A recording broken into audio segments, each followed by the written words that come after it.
What is up, everyone? Welcome to another video. So we still in the series called The Girls Corner, and I am so excited for today's topic because today we're going to talk about heartbreak and dating in black families.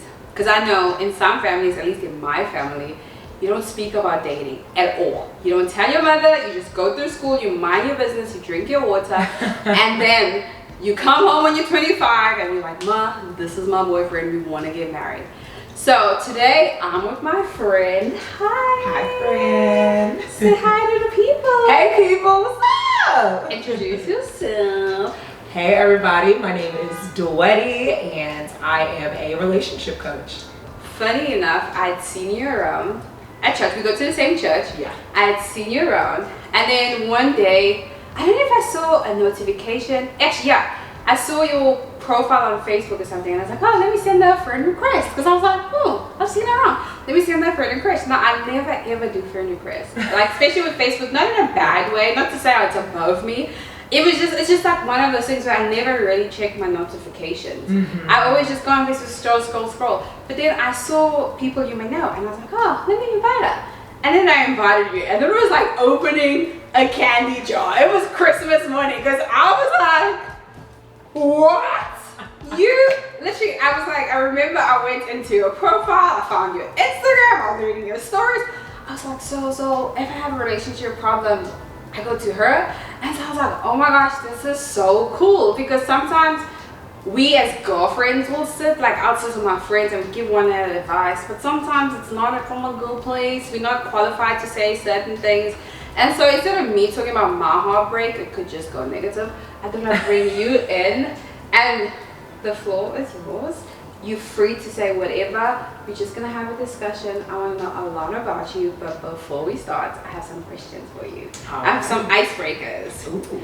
Okay. What is your absolutely favorite movie? Like the best of the best. Oh, man. Absolute favorite movie. That is a hard one. I would say if I want to have a good cry, I will turn on Titanic. Like if I want like a romantic movie that has like the action, the thriller, the romance. Yes. Titanic is long. It is so long. It's like it's a very long movie, but I just like I like it for the theatrical nature of it. Okay. Just like the dress and the style and the acting. I'm kind of like a movie snob. Oh, well, we need to talk about this. I was like, I came out the womb a movie snob. I was like, oh, but that's cool. Titanic is long. The first time I watched Titanic, I was just like, this is the longest movie I've ever watched. I was like, can we go? So, are you a mountains or ocean person? Oh, 1000% ocean. Are you yes. at the beach? Yes, I'm a beach girl. Like I'm a water baby. Take me to the beach and leave me there. So, yes. If you go on vacation to the beach, you're like at the beach every single day? Yeah. Yep. I'm definitely one of those people like on the beach, laid out. I will take an umbrella if I have access to one, but no, I'm like in the water. The only thing I don't like is the sand. Yeah. Not a huge fan of the sand, but yes, absolutely love the beach. Oh no. The ocean is so close. Well, not so close, but Durban is near the ocean, so you get the smell of the sand and the sea. I love that. I love that. Are you a breakfast or dinner person? Ooh, I would say I am a dinner person. So you like dinner. Yes. What's your go-to like dinner meal to make? Yeah, so to make, I would say salmon and shrimp. Oh my gosh, you and Lauren should have like a party. That girl loves it. I always tease her. I'm like, salmon again tonight. Let's watch you make salmon. It's actually a big thing here. Like you like the food. I feel like back in South Africa, people like salmon, but I hardly heard of people eat salmon that much. Yeah, I have like a good handful of people that eat salmon. Yeah. That's good. Do you like it on the grill or like oven? I prefer baked when I make it. Now, I have had like grilled salmon in a restaurant and things like that. I can't remember what restaurant that I was at where it was really, really good, but grilled salmon I'll do. But if I'm making it at home, baked, absolutely. Okay. So are you a stay in, watch movie kind of girl, or are you like, let's kick it, like going out? You like going on adventures? Oh man, I will say my go-to is to stay in, absolutely. I'm a fake extrovert, like in the sense, I don't even claim I'm an extrovert. Yeah. In the sense of like, I love being around people and things like that, but like when it's time to be at home, I am home. I'm in the couch cushion, like so if in front somebody's of like, the TV. what do you want to do? You're like, couch, TV. Yes, that's definitely my thing. go-to. But I do love a good adventure every once in a while. I do. I hear you there. So when it's raining, you're like, perfect. No excuse. Oh yeah.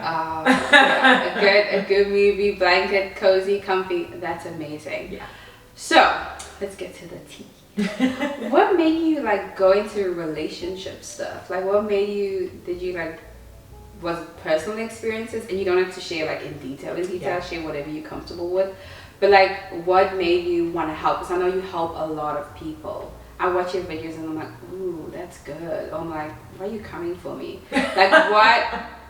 Obviously, there's a story behind it, or was it other people's stories that motivated you? My journey to becoming a relationship coach was not one that I chose. And I say that because I really just was super focused in on getting information for myself. That's how it started. So I was in a 6-year relationship on and off from the beginning of college to like a little bit afterwards. And after I got out of that relationship, I was just broken. I was hurt. I didn't know like how to move on. And there was a lot of information, but no direction. And when I would like ask people, you know, what to do, there would be a whole bunch of advice, girl. People would say, you know, oh, you know, just in order to get over one, you got to get under one. And you got to do That's why in the beginning when I said this is the aspirin, because I was telling a friend of mine now, she's going through situationship drama. Yeah. And I said to her, I was like, oh, I'm going to record and it's going to be about heartbreak and relationship and dating. Because even though the title is called Heartbreak, I want you to also teach us on how to prevent it from happening, that whole thing. And she was like, oh, I need to link up with her because we've been on speed dial this whole week, you know? Yeah. So like with you, it was experience? Yeah, so for me it was definitely experience. So I grew up like seeing my parents have like this really, really connected marriage where they were just like friends first and then they got married and then, you know, they had children and everything like that. And so I just spent a lot of my adult life trying to like recreate what I saw. Yeah. And it was just like I was trying to recreate what I saw but without like a blueprint or anything like that. And God bless them, my parents would just be like, you know, we just found each other, like I don't know what to tell you, you know. So they didn't really have any like step-by-step guidance or wisdom, unfortunately, just because they grew up together and that's how they found each other.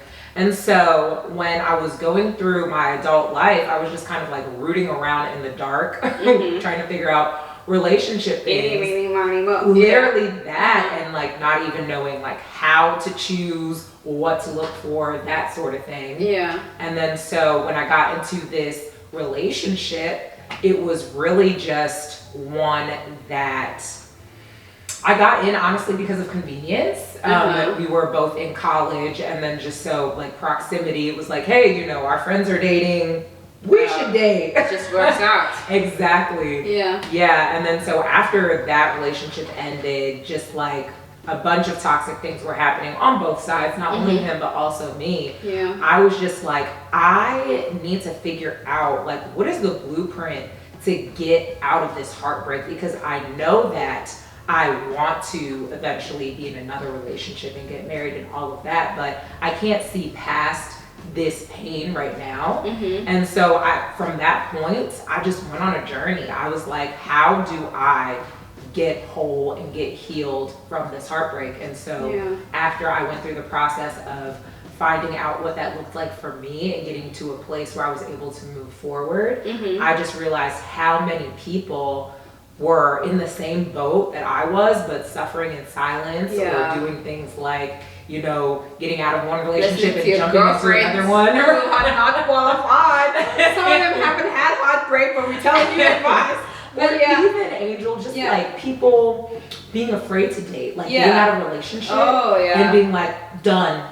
Like, hi, I'm Angel. I'm a done person. Like, I'm just like, what's it?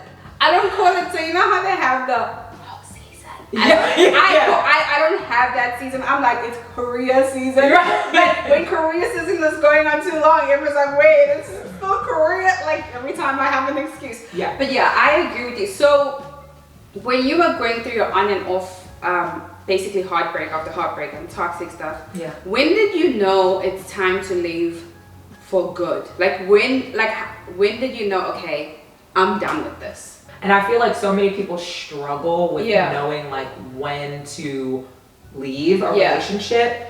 For me, it looked like God physically removing me from that relationship. And so how that manifested is that relationship, as it got towards the end, that individual literally, like my ex was from a different country. And so he literally like left the country because he had issues with his visa, and that is how we broke up. And so for me, it wasn't even something where I was like, yeah, you know, like there was just like this clear separation. So for me, it was just really like a distance thing. But then even after that, I still wanted to stay in the relationship, and it was the separation that gave me the space to think and realize like this is not what I want. This is not a situation that I want to bring children into. This is not a situation that is even healthy for the woman I want to become. So then it was at that point that I kind of moved to the mindset of, okay, this is not something that's healthy. So when I started becoming less of who I wanted to be and more of who he wanted me to be, that's when I knew it was time to leave. Okay, so when you guys broke up, like now you guys broke up, was there ever a time where he tried to come back and maybe you considered going back? Yeah, great question. I would say that there were a couple of times. Absolutely. That probably like first 6 months was really difficult because I was the one that ended the relationship, but I was still so emotionally and spiritually connected to this person that it was like, so it literally felt like a piece of my heart was living outside of my chest, and so I couldn't. But it was also a codependent and unhealthy relationship. So that was the even harder part about it, was because you know it's unhealthy, but you can't change how you feel in that moment. And so for me, to answer your question, yes, there was multiple times, and just logistically, it didn't work out. And that is literally one of the reasons why we didn't end up back together, was because we just lived in different countries. And then I started to see I was growing and changing, and he wasn't. And so that was like the determining factor that kind of like got me to say in my head, okay, if this person isn't growing and changing, then you can't stifle your growth and sacrifice who you want to be with that person. And so that's when I stopped trying to pursue that relationship. I'm sorry. So I know you said you started working on yourself and you started growing, that whole thing. What were active steps that took you closer to who you want to be? Because I find that, especially with girls, we go through relationships and kind of like lose ourselves in those relationships. And then we come out and we're like, who am I? Like all of a sudden you feel like you can't go shopping on your own because you always had someone. Right. Like it's awkward to go eat, you know? It's like, hey, can you come? You ask me about your friends and family, but it's like, because you're just trying to fill this void. For you, how was that, like almost like relearning who you are? Like what were steps that you took to not better yourself, but to figure out who you are? Yeah, absolutely. So the first step for me was just reconnecting with God and who I was as a spiritual being. Okay. So throughout the span of this relationship, I had, grown up in church and everything like that. And so throughout the span of this relationship, we were both people who knew who God was, but didn't really go to church or, do anything to connect spiritually. And so when the relationship ended, I was like, okay, there's something missing. And so I knew that a big part of who my identity is in Christ. And so I was like, okay, well, I need to get back to those roots because a big part of me is missing. Yeah. And so that was the first thing, reconnecting with myself as far as who I am. Who am I like as a spiritual being? So that was the first thing. The second thing was, who am I as a person? And that was sitting down and asking myself questions like, what do I want? Like, what do I like? And this is the time where journaling became huge in my life. Like, it was so key in me figuring out who I was, because I'm an internal processor, and so I have a lot of thoughts. And they're always going. You need to gather them. Exactly. And so putting it down on paper helps me gather them. Exactly like what you said. And I'm like, I feel like we're so similar. Because just this morning, I was like, it's so much. I need to write. I need to step one. But And so just figuring out who I was as a person, like what I liked and what I didn't like. And then number 3 is the hard part, and that's self-awareness. That's the digging deep. That's sitting down with myself and asking myself the hard questions of like, what about me attracted somebody that was unhealthy? What about me is unhealthy that attracted these toxic traits in somebody else? Because oftentimes in dating, we don't attract what we want. We attract who we are. And so that's why it was super important. Actually, they're ready. I'll feel attacked. That was the one. That was the one. It was hard. Because no, I'm like, that is very good. Like, so wait, I didn't catch my breath. Because I'm like, I don't know, like we like go through all these things, but that's interesting because you hear, or like I've experienced it, and I know a lot of people have, where it's like you keep saying, why don't I get the guys who I like? It's like, you get the scraps, and I'm not saying they scraps, I'm just saying it's like you either get the unhealthiest guy or you have to compromise on something. And so I think it's really good that that's actually a great way of seeing it. Like, what about you is attracting what you don't want? And so you journaled, you asked yourself questions. What else did you do to like just become this healthy and like pursue a healthy relationship? It was changing how I talked about what I believed about myself and what I believed was available to me. So one of the things that I always used to say was like, oh, all men are trash. Like, all men are trash. Like, God, do you have some other men in the back? Because the ones that you made, like the ones that are in their 20s and 30s, like, there's got to be some more in the back. Open the roof? I'm always like, Jesus, just open the roof in the churches, please.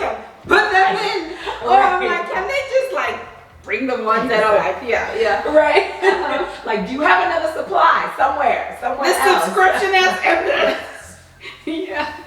Exactly. And so for me, I really had to just like change what I believed. And like one example that I always use when I'm talking to people is like, when you see a car that let's say that you like get a brand new car, and all of a sudden you start seeing that car on the road everywhere. And you never did before, because it's now in your awareness. It's now something that you are more used to seeing, more exposed to. And it's the same thing with quality men. It's first you have to start saying like, oh, good men actually exist. Yeah. And then they'll start to show up. And then the more that you get exposed to them, the more that you will see. But it all starts with what you say out of your mouth. Because it's like, we can't keep talking about how men are trash and then be upset when our love life looks like a garbage disposal.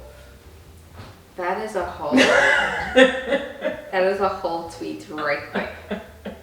Because I know for sure I am so well, back in the day, probably when I was in high school or college, I would say men are trash.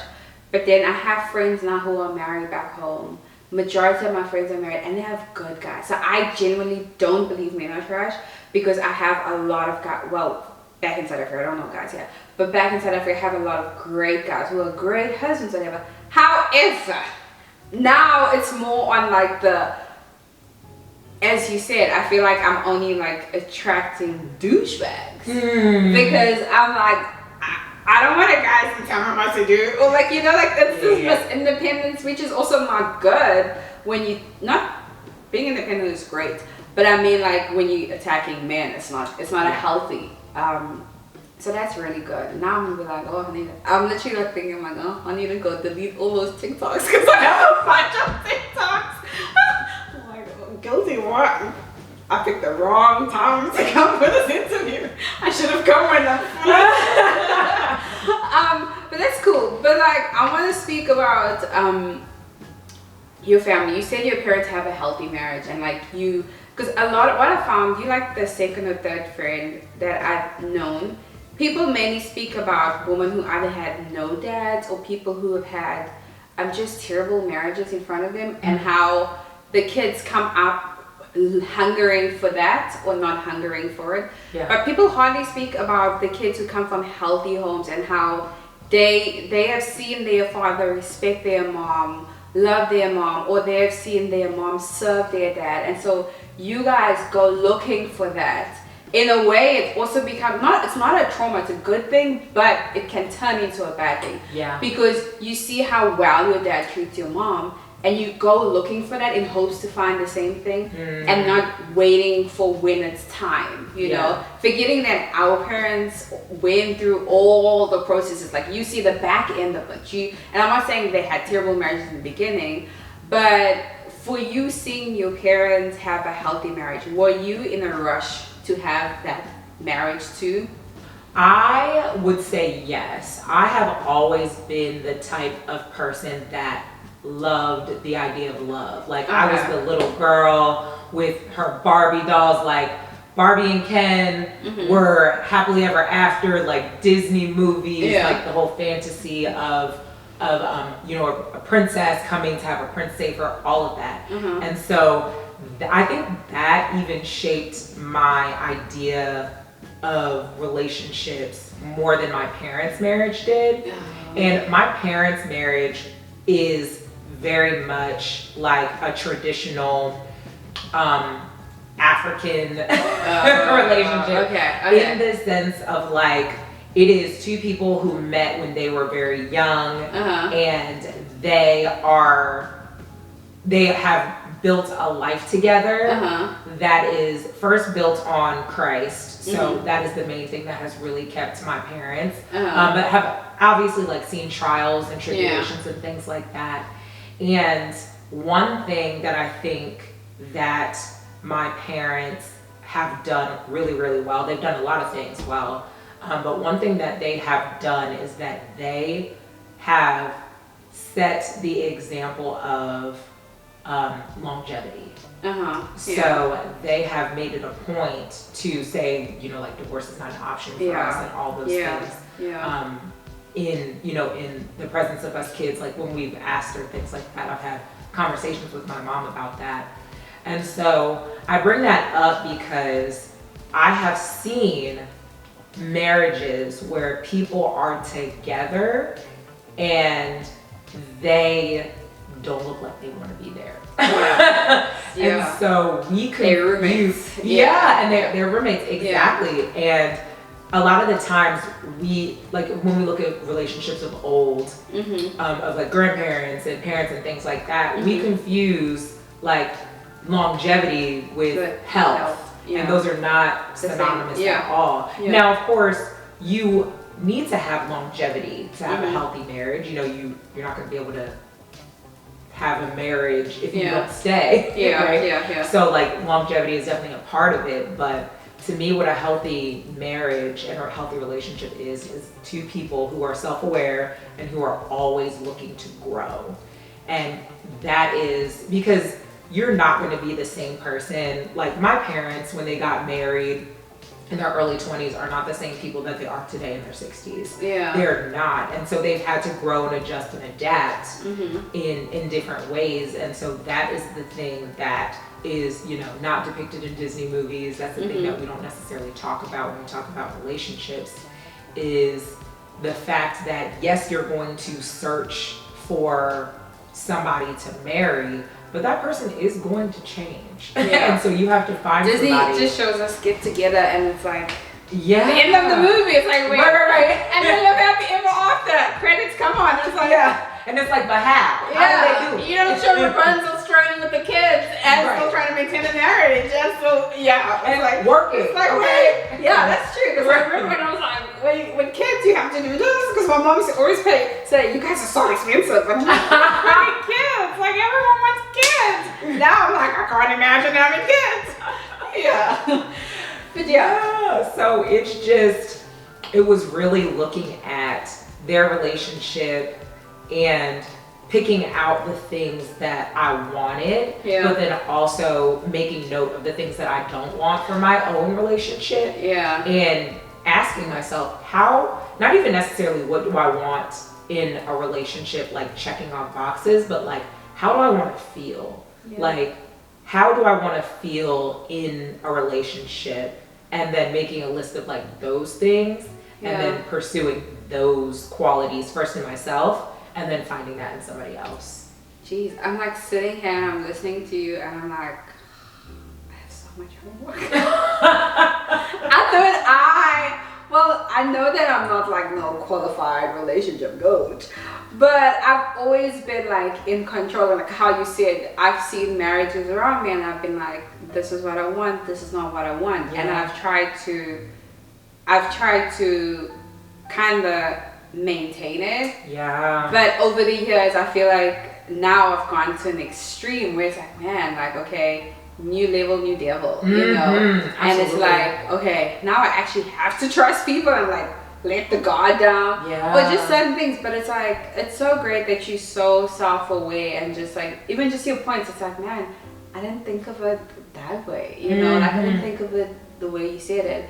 But growing up for you in your household, because I know you have African parents, did you guys discuss like just dating? Did you like sit down and have the birds and bee conversation? Were you able to just be like, oh, I'm 16, I like a boy? Because I've found, and this is just my opinion, I've found with my friends who are white, their parents are definitely way more chill or just like relaxed and open to talking about that kind of stuff.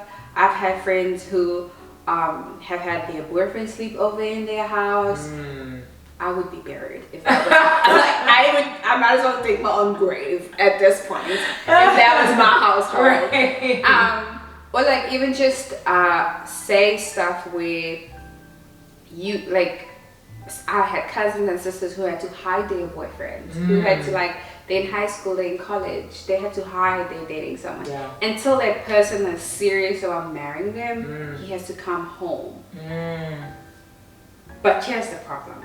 You can't talk about this. And then you get to 25, and I'll never forget when I got there, everyone's like, so, where's your boyfriend?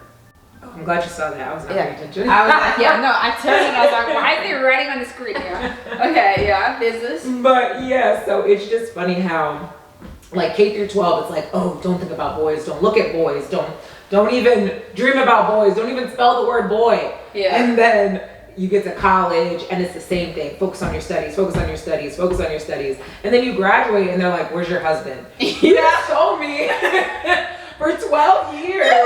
I don't a boy. Right. You told me to keep my head down and not worry about boys and I'm supposed to be married. What is that? Where was he supposed to come come from? In my text. For this guy. Right. And then they're like, what's wrong with you? Are you scared of guys? And you're like, I listen to you. Aren't you proud of me? Yeah. And so the thing about it is, you asked how it was in my household, and I tell people all the time, like, I'm 30 years old and I'm still waiting to have the talk with my parents. Like, they haven't. So, and okay. We haven't had the talk yet. Yeah. But I think what it was is that my parents just did with me what their parents did with them. It was the same, like, yep, focus on school, and then, eventually you'll run into somebody. And then also, my parents grew up in a completely different culture where there was more family and community involvement. And so you went to, church in the same place and the school in the same place, and your parents' friends all knew each other. So that when it was time to bring somebody home, you kind of already knew who their family was and things like that. Okay. Whereas in our community, in America really in general, it's very much more individualistic. It's a lot less like community based. And so the issue with that is I would come across people and do the same thing, like, hide them because I didn't feel comfortable bringing somebody home to my family, or just be in the point where I'm like, ooh, I don't even know if I want to bring this person home because I'm enjoying their company, but they're not somebody I would necessarily marry. So and it's like, okay, when did you bring the ring home? Right. You're like, it's like, I'm still trying to figure this out. Right, exactly. So, like, to that point, it was just figuring things out on my own, and because I'm the oldest of 3 as well. So trying to figure stuff out without like an older sister, mentor, things like that. It was really lonely navigating, dating throughout high school and things like that, even into college. It's like, it's so crazy because that's like one thing where it's like, I'm like trying to change with like just with my nephews, and it's harder now that I'm here, but just being like, because I see, and I don't even think your parents intentionally did it, because I see with my cousins, like when we were young, they would say, oh, this is, because I saw them, like I was younger, I have like a little bit older cousins, and I would just see them navigate this whole thing, but you could not say. And then with our parents, it was the same thing, you just could not say. And so what I'm saying is, with you or with our generation, is there something you wanna maybe have a discussion with your kids from young and have it like open? Because I've heard some people say like they want to like kiss their husband in front of kids, because I know some African households you never see your parents kiss, you never see affection, and then they're like, why are you not giving your husband a kiss? And you're like, Mom, I didn't see you for my own life. It's like, oh, y'all do like one another, Exactly. If it does happen, you like, right. And there are some families where their parents are affectionate, and it doesn't mean everyone's family's like that. But is that something you intentional about when you have your own kids, just starting them from young to like opening that conversation? Because I definitely feel like that's something that us as Black people need to do more often. Like when someone starts turning 7 or 8, just preparing them with their body parts. Like I feel like people don't do that in our culture. And maybe it's a broad statement, but most of my Black friends, none of us have had that. So as you said, we still waiting. We're still here. Some of them are married and still waiting, Some of them have kids and are still waiting. And so is that something like you passionate about changing when you have your own kids? And I love that because it speaks to generations, which is something I'm super passionate about. One of the main reasons why I do relationship coaching for women is because when you have healthy individuals picking each other, then you have healthy marriages. And when you have healthy marriages, those healthy marriages birth healthy homes for children to grow up in. And then there are healthy individuals that go out in the world, and that starts a healthy cycle. And so with that is something I absolutely want to do. Like, one, have age-appropriate conversations about sex all the way through, like from childhood all the way up until, college age, and then beyond. Like, I want to be that sort of parent who my children feel comfortable coming to asking questions, even if it makes me uncomfortable. Yeah. I would much rather them come to me than their knucklehead friends. Yeah, I heard a saying that said, and the church I go to back home, they always used to say, if we don't teach our kids, the world will. Yeah. And it's like so true. Because if I think of the things I had to learn on you, it's like the movies. Right, exactly. Like, or our friends she gets the guy at the end, or the friend who's like, yeah. she probably needs help too. Right. So yeah, what else do you want to teach your kids? So something else is just like emotional intelligence. That's something that's huge. And that's something I feel like we don't realize is like emotional intelligence is so closely related to our relationships, like emotional regulation and things of that nature, and being able to look at somebody's actions separate from the person and being able to analyze it and be like, okay, this person is doing X, Y, and Z, but that's not their identity. And so how do we separate this action from the person and as a couple attack the issue without attacking each other?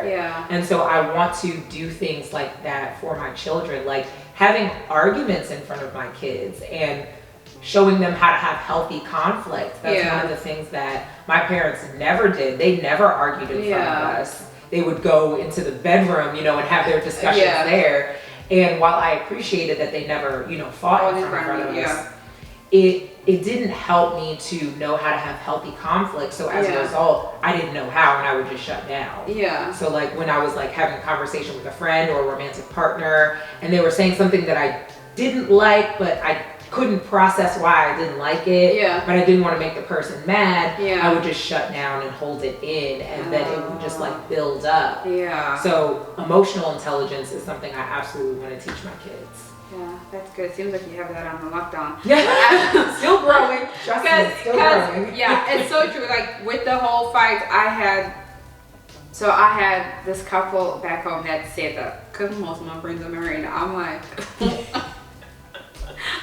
there's like a lot of people that have spoken just in dating with general conversations, and they said the same thing. It's like learning to fight to solve the problem. We're not fighting against one another. We're fighting after the problem.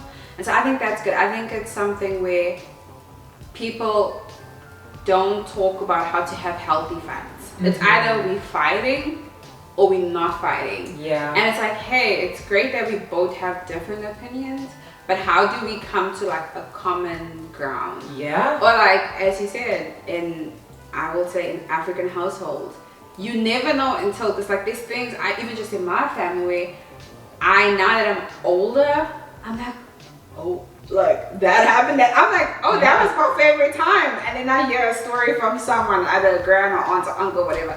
Like that's the same thing. This and this happened, and I'm like, what? Like that was like a great day for me, but for you, it was like a nightmare. And I was like, what? And they're like, yeah, you guys were outside on the jumping coaster, and I was like, how was you? Same company? Wait a minute. Like, no one told us. But I definitely think I honestly have faith in the next generation. Well, our generation, because I feel like we're talkers. I feel like that's one thing I want to debunk or get rid of. It's just keeping all this information to ourselves. Because I also feel like, you see now, I'm sitting here and this interview was meant to be for everyone else. But I'm sitting here and because I'm just like, I definitely know there's things that I've done that you've mentioned that have been because of past hurts, or just like unhealthy breakups, and how like I'm sitting here and like one of the things is like the last kind of relationship I had just took the wind out of me. Like I remember it was just like Drake, if Drake was a person, that was it. and it's like I always say, I'm like, do I even have the energy to go back into dating? I'm like, and just also like how you said, like I journaled, but I haven't asked myself like, what about me is attracting toxic people? And hopefully this helps people who have come out of breakups or who are just like me, like, listen, I think my family's even done. Like, my family's just tired of asking me if I'm gonna date. Like, it's just like, everyone is just like, you know what? It'll be more surprised if I do get married. That's like their thing. Like, if you don't get married, we wouldn't be. But I'm so grateful that you came. I feel like a lot of people are gonna get clarity, and you've helped a lot of people, especially those that are like dealing with heartbreak. Yeah. What is one thing you would say, like, let's say somebody just broke up with somebody, or somebody watched this now and is like, hey, I'm still in this relationship and I know I need to end it. What is like a now step for them? Like, okay, today, right now, like, what would you say to them right now? If I came to you and I'm like, this is what I'm doing. I would say the first step would be to acknowledge why you are even contemplating breaking up with that person. Okay. And the reason I say that is because we have a way of turning the bad qualities about somebody into things that should be put on a pedestal. Or I'll say it this way, we put the okay qualities up on this huge pedestal, and then we take their negative qualities and kind of like brush it under the rug. Okay. And so my question to somebody who is in a relationship and thinking about leaving would be, why? Yeah. And do you see the version of yourself that you want to be being with the version of the person who you see now in that relationship? Because a lot of the times what we do, the reason why we don't leave relationships a lot of the time is we're hoping somebody would change. And and so that's why the wind took me out. And it's a real thing, because us as women, we are such nurturers, and so we date potential so often. We're like, we like projects. Ooh, girl, yes, because we see, you know, the outline, and we're like, ooh, if he could just X, Y, and Z, he would be bomb. Yes, so let me done deal. Right, exactly. When that person has no desire to grow or change in that area or at all. And so the question I would ask somebody who's contemplating leaving a relationship would be, if that person never changed, could you marry them and spend the rest of your life with them? And if the answer is no, then that would be the answer that they would need to go ahead and separate from that relationship and walk away. And then after making that decision, if they do choose to, the first thing I would say is you need like an emergency pack. Because depending on how long ice cream, chocolate, a glass of wine, you need a crying conference. Literally, whatever it is that you need, do that. Like, give yourself break my heart. You need all of that. Literally all of that, and give yourself the time and the space to grieve the loss of that relationship. A lot of the times what we do is, when we do find the courage to get out of a relationship, we just move on, and we're like, oh, I'm fine. All right, let me just go ahead and move on. But it's like, no, you need that time to grieve, and it's not even grieving the person or the relationship, it's grieving how you thought the outcome would be. So grieving the wedding that you done already had in your head, grieving the children that you done already made in your head. You already have a school. Exactly, where you're gonna live, the white picket fence, all of that. That is, because that's typically what hurts the most, is not necessarily the current state of the relationship, but it's the potential that we saw. So it's taking time to grieve that 24, 48 hours. I would say no more than 3 days. And really just like getting all of that out from a physiological perspective. And like, so that's crying, screaming, all of that. Like, I mean, just really get it out that way. And then the emergency pack part would be meeting your own needs immediately. So something that is really popular in the culture today is talking about attachment styles.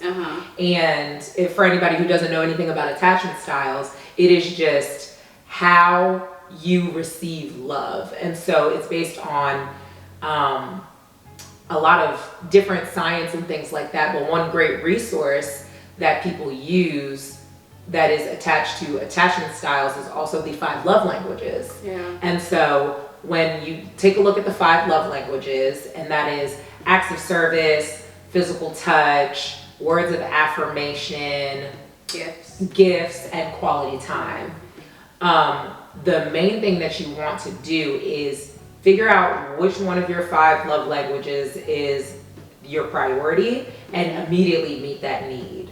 So a lot of the times what we miss in a relationship is not necessarily the person, but the needs that they met for us. Oh, okay. So taking that need that needs to be met and meeting it yourself so that you don't run back to that relationship.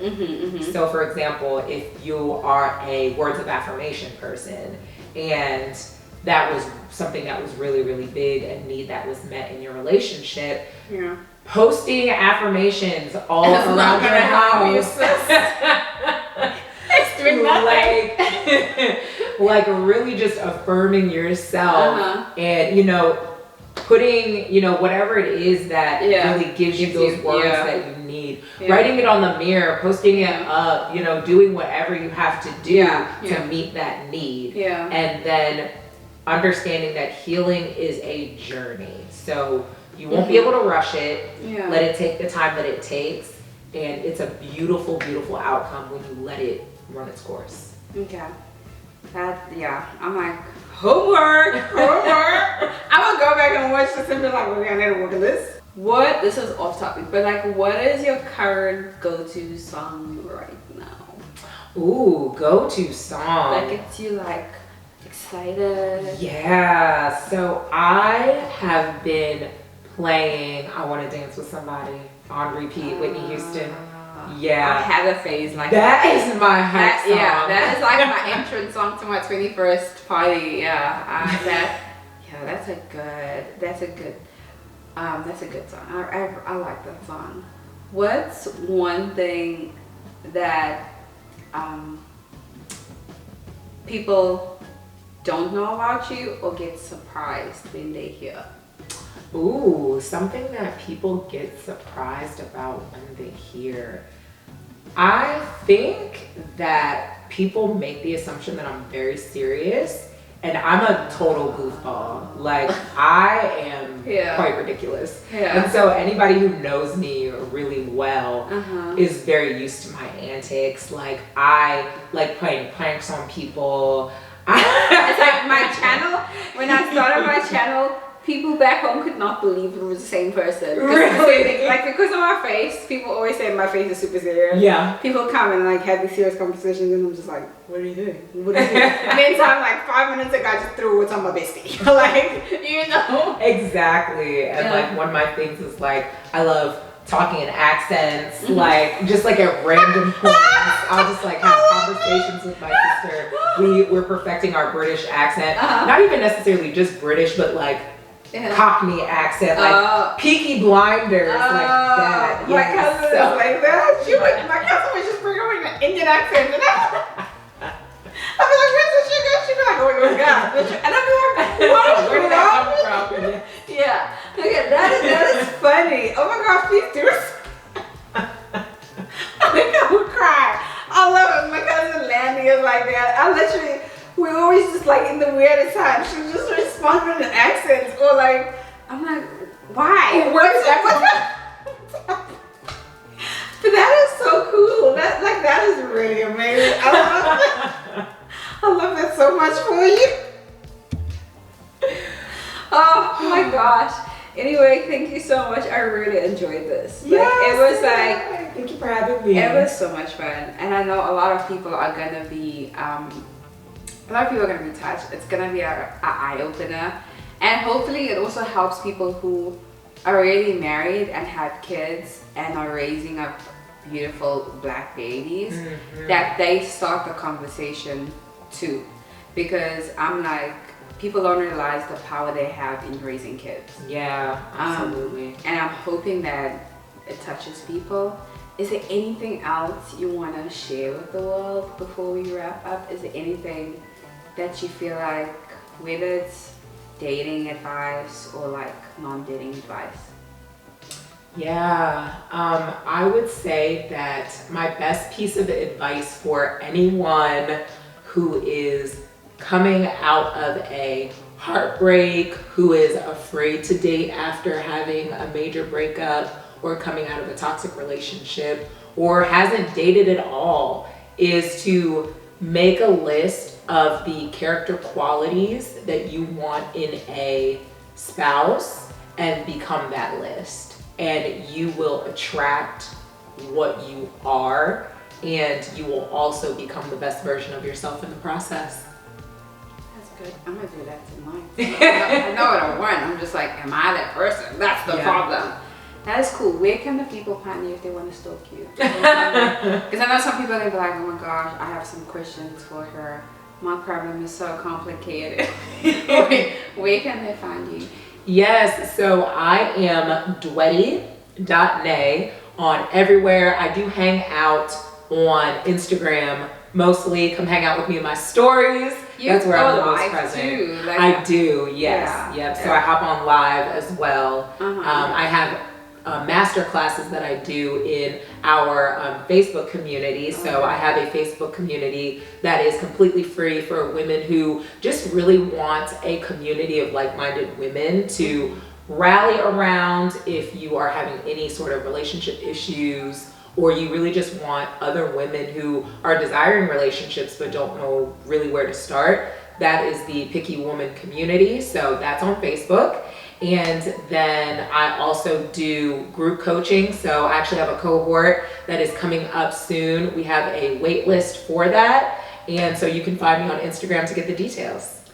But your group, the Picky Woman, is there an age limit? Like what age to what age? There is not a age limit per se to come in the Picky Woman community. I will say that most of my content is geared towards millennial women, since that's the age range that I feel called to. That's the age range that I'm in. So if you are a millennial woman, I would say that is definitely where you want to start out. Now, I would say if you are like 18 or below, that community probably isn't the best for you, just because it is. You're not ready to get married.